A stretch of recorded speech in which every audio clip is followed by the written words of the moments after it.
안녕하세요. 배신의 장미입니다. 오늘의 사연 시작하겠습니다. 결혼한 지 8년 차가 되기 전 이혼하는 확률이 월등히 높다고 합니다.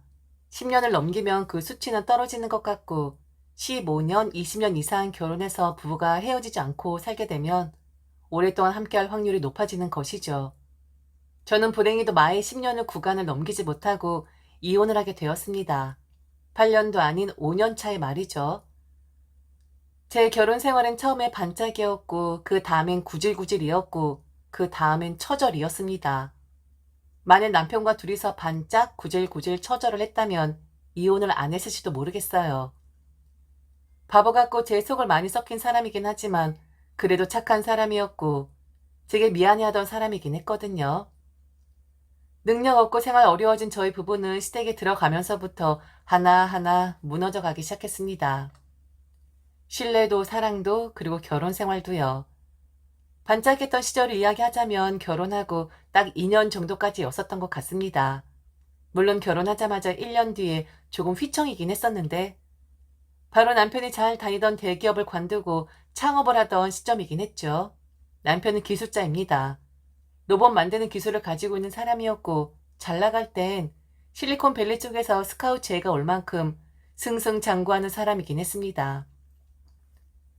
두 번의 이직으로 결혼하기 전까지 자신의 입지를 탄탄하게 굳히던 남편은 결혼하고 1년 차가 되었을 때 아는 선배와 같이 창업을 해보겠다 하더군요. 남편의 실력을 굳게 믿었지만 조금 불안하긴 했습니다. 그래서 망설였고 남편의 창업을 말리긴 했었어요.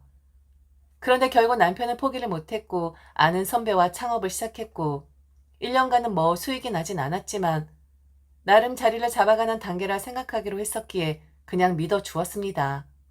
그러다가 2년 차에 상상도 못했었던 일이 일어나고 말았죠. 함께 창업하던 선배가 남편을 속인 뒤 전략 기술을 다른 쪽으로 빼돌리게 된 거였어요. 돈도 잃고 사람도 잃고 몇 날 며칠 술을 마시며 잠도 자지 못하는 남편을 보면서 이건 안 되겠다 생각했어요.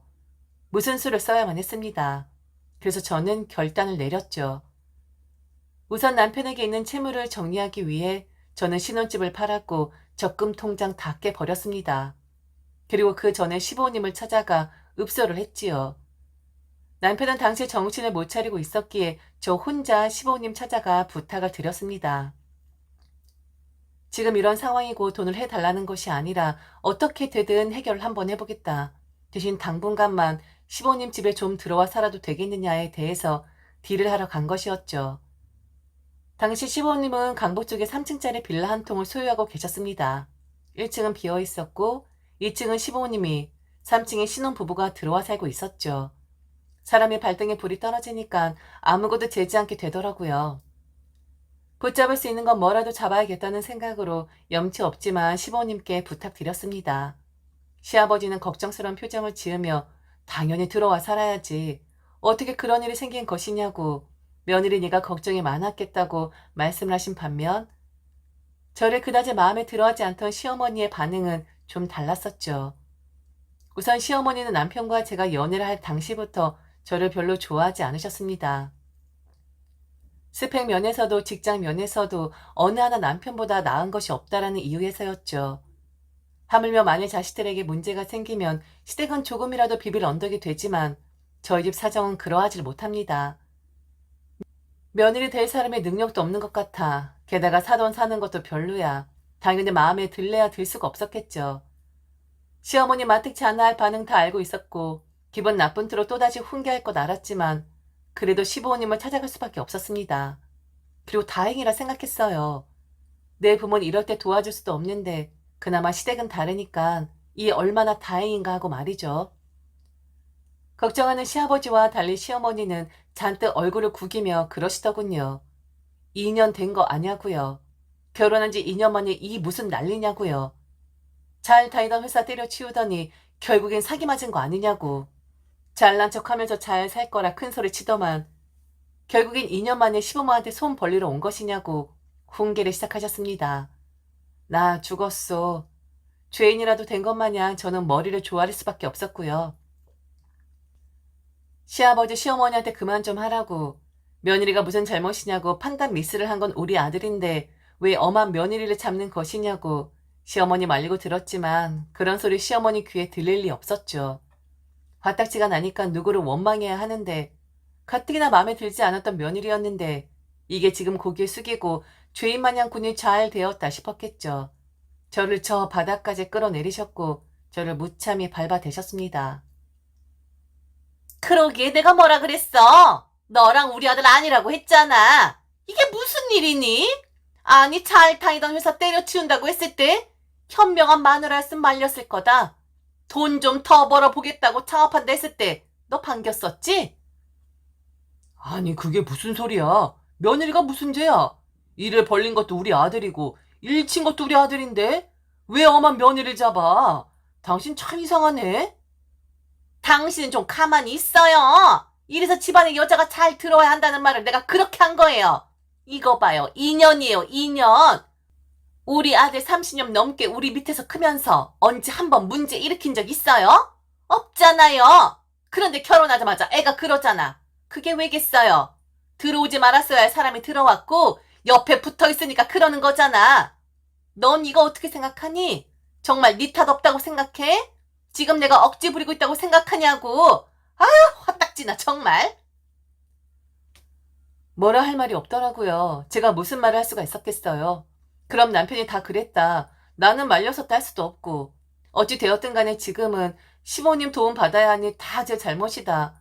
제가 어리석어 그랬다 할 수밖에 없었죠. 결국엔 시어머니 그 이야기까지 하더군요. 올 곳이 여기밖에 없었냐고요. 하긴 나올 거 하나 없는 집구석이니 친정엔 가볼 생각도 안 했을 것 같다고. 도움 하나 못 주는 처가돈 당신 아들이 불쌍타 하시더군요. 그와 반대로 도움 청할 수 있는 시댁돈 저는 운이 좋은 사람이고 행복한 사람이라 했습니다. 그날 오전에 가서 저녁 늦게나 집에 돌아올 수가 있었습니다. 점심 먹고 시어머니 훈계 다시 듣고 저녁 먹고 시어머니 훈계 다시 듣고 귀에 딱지가 다 앉을 정도로 그날 저는 시어머니의 험한 훈계를 들어야만 했지요. 훈계의 대가로 저희는 시부모님의 집인 그 1층으로 들어갈 수 있었고요. 다 정리를 하고 남편의 빚을 해결하고 이사까지 하고 나니 통장에 100만 원도 안 되는 돈이 남았습니다. 그래도 좌절할 순 없었어요. 잃긴 했지만 빚 다 해결했고 이제 다시 일어서기만 하면 된다 생각했습니다. 남편보다 못 벌지만 저도 한 달에 230 정도 벌고 있고 그리고 남편도 기운 차리면 일 다시 시작할 테니 힘을 내보기로 했지요. 하지만 제가 간과한 게 있었습니다. 한번 훈계는 영원히 훈계로 이어지는 것이고 한번 마음에 들지 않는 며느리는 영원히 죽을 때까지도 마음에 들지 않는 존재라는 것을요. 염치 없는 자식들이라는 점 인정합니다. 시부모님 집에 보증금 드릴 돈이 없어서 네, 공짜로 들어가 살기로 했습니다. 다달에 드릴 수 있는 돈 처음부터 약속 드릴 수 없어서 되는 대로 드릴 수 있는 것으로 약속했고요. 그런데 시어머니는 그리 생각을 안 하셨더군요. 제가 돈을 버는데 왜 단돈 10원 한 장을 내놓지 않는 것이냐고 시부모님 집 1층에 들어간 지 일주일도 안 돼서 말씀을 하셨거든요. 남편은 방에 박혀서 나오지도 않고 그렇다고 남편에게 뭐라 하시는 것도 아닙니다. 주구장창 저만 잡아대시죠. 저만 보면 돈을 내놓으라고 했고 자식이 되어서 늙은 부모 피 빨아먹는 것들이라고 했고 여자 잘못 들여서 지금 이 꼴 난 것이라고 당신 아들 불쌍하다 인생 조진 거다 라는 말을 따라다니면서 했지요. 괴로웠고 억울하기도 했지만 그 짓꼴 되어서 부모에게 의탁한 꼴 맞았기에 할 말이 없더라고요. 남편 잘못은 제 잘못이고 우리 부부의 잘못이니까요. 하지만 시어머니는 오롯이 저의 탓만 했지만서도요.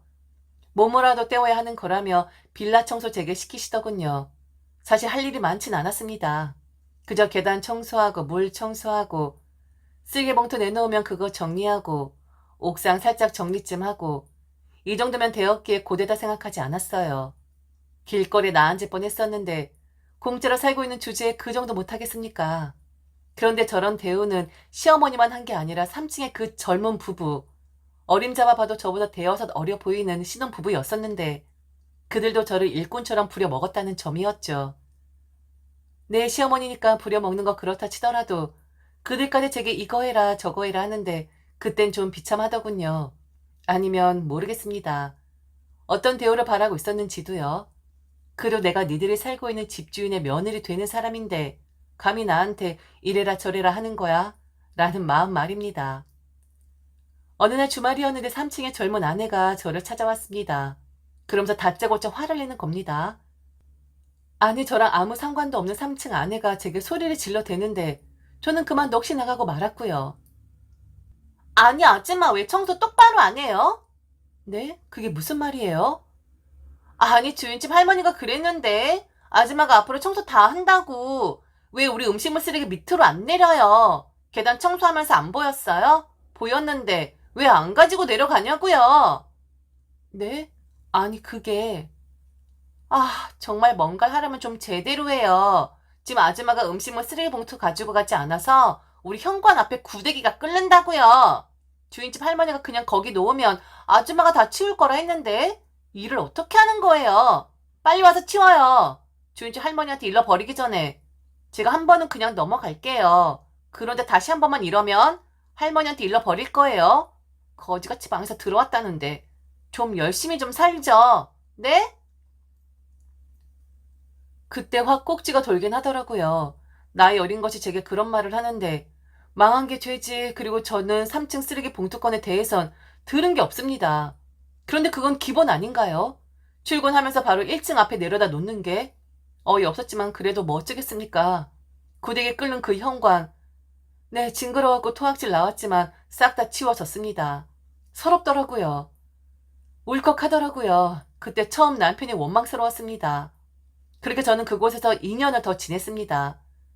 그동안 있었던 일들 말도 못하죠.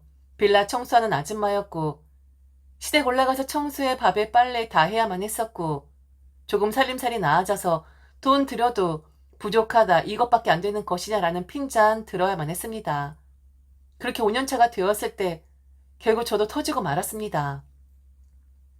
부끄럽게도 제가 임신을 하게 되었거든요. 참 못난 것들이죠. 저도 압니다. 부모한테 의탁해 살면서 할 짓거린 다 하고 앉아있구나 싶을 겁니다. 이런 소리 시어머니에게 똑같이 들었으니까요. 그때까지만 해도 남편은 정신을 못 차리고 있는 중이었어요. 날린 돈이 아까워서 숨어버린 선배를 수소문하느라 몇 년을 허송세월하던 때였거든요. 그런데 아예 손을 놓은 건 아니었고 기술이 있으니까 프리로 프로젝트에 참여하긴 했었는데 본격적으로 일 시작한 시기는 아니었습니다.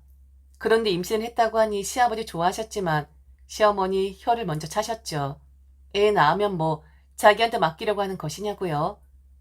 임신했다는 것이 이리도 부끄러워야 하는 건지 내 아이에게 미안했습니다.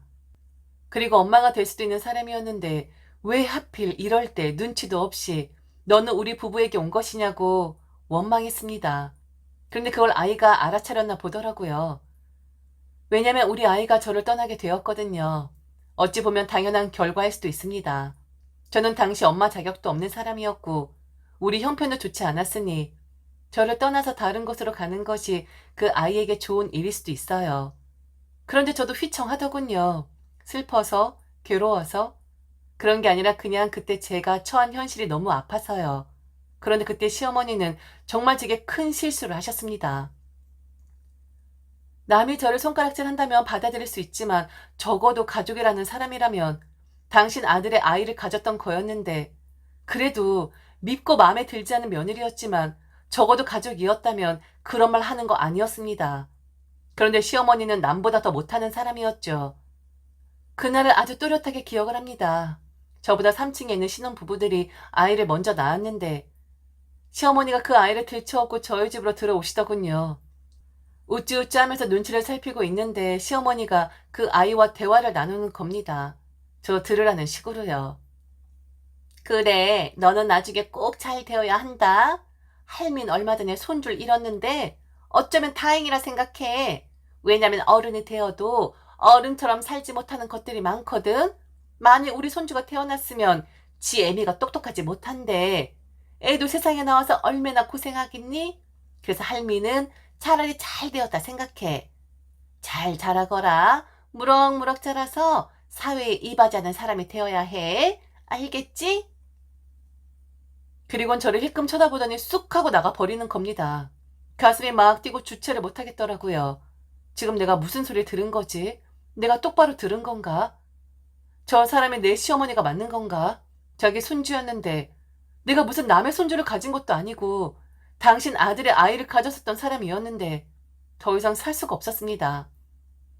저는 정신없이 근처 법원으로 향했습니다. 무슨 정신으로 그랬는지 모르겠는데 이혼서를 어디서 구하나요를 검색해보니 법원에 있다고 하더라고요. 멍한 채로 슬리퍼를 끌고 택시를 타고 법원에 도착해서 이혼서를 챙겨와 집에 와서 적어 내려갔습니다. 남편 것을 공란으로 비워두고 제 것만 적었어요. 이혼을 꼭 해야지라는 마음보단 모르겠습니다. 그냥 정신이 나가서 그리한 것 같아요. 그리고 다 적은 이혼 서류를 가지고 저는 2층으로 올라갔습니다. 시어머니에게 드렸어요. 그때까지도 3층 아이를 업고 있더군요. 제 이혼서를 한참 들여다보는 시어머니를 뒤로 한 채 저는 집에 내려와 짐을 챙겨 친정으로 갔습니다. 물론 시어머니 바로 내려오긴 했어요. 그래서 이게 뭐냐고 물었지만 저는 아무 대답하지 않았습니다. 그저 어머니 보시고 남편에게 전달해 주세요라는 말만 했을 뿐이었죠. 남편 저를 찾아오고 전화 오고 흔히 있는 그런 소동이 있었지만 저는 다 포기하고 싶었습니다. 당시 자포자기 상태였었거든요. 결국 전화로 이야기를 나누긴 했는데 말을 하는 건지 우는 건지 모를 정도로 그런 한서린 통화였네요. 남편이 회의에도 제가 돌아서지 않자 결국 시어머니 저희 친정에 찾아오셨더군요. 없던 일로 할 테니 돌아가자 했습니다. 제 손을 붙잡더니 얼른 가자고 하길래 뿌리쳤어요. 되었다고 했습니다. 인정받지 못하는 며느리 노릇 그만하겠다 했어요. 그리고 처음부터 저는 잘못한 거 없다 했습니다. 망한 길로 간 것도 당신 아들이고 망한 것도 당신 아들이었다고. 나는 말렸었다고. 그렇게 당신이 똑똑하다 자랑했던 아들이 망하는 바람에 나까지 끌고 들어갔었던 것이라고. 왜 나한테 이러냐고. 내가 그리 만만하냐고. 왜 내 탓만 하는 것이냐고. 당신 손주 잃은 며느리한테 그런 소리를 할 수가 있는 것이냐고. 당신은 악마라고 했습니다. 저는 결국 남편과 이혼을 했고요. 지금은 친정에서 지내고 있고 한 1년 정도만 마음 추스리고 다시 독립을 할 생각입니다. 요즘 부쩍 떠나보냈던 아이가 생각이 나요. 만일 태어났으면 지금 몇 살일 텐데 그리고 어떤 얼굴하고 있었을지 여자아이였을까 남자아이였을까 등등 왜 그렇게 궁금한지 모르겠습니다. 자격도 없는 엄마 주제에. 마음 잘 다스리고 제 인생 잘 살아가려고 노력하겠지만 그래도 뜨거운 여름 아래에서 추워서 벌벌 떨고 있는 제 모습을 보면 아직도 감정이 솟구쳐 올라 주체를 못하겠습니다. 아휴, 그냥 저는 그렇습니다. 그래도 나아지겠죠? 나아졌으면 하는데 혹시 저 좀 위로해 달라 하면 해 주실 건가요? 지금까지 들어주셔서 진심으로 감사합니다. 이상 배신의 장미였습니다.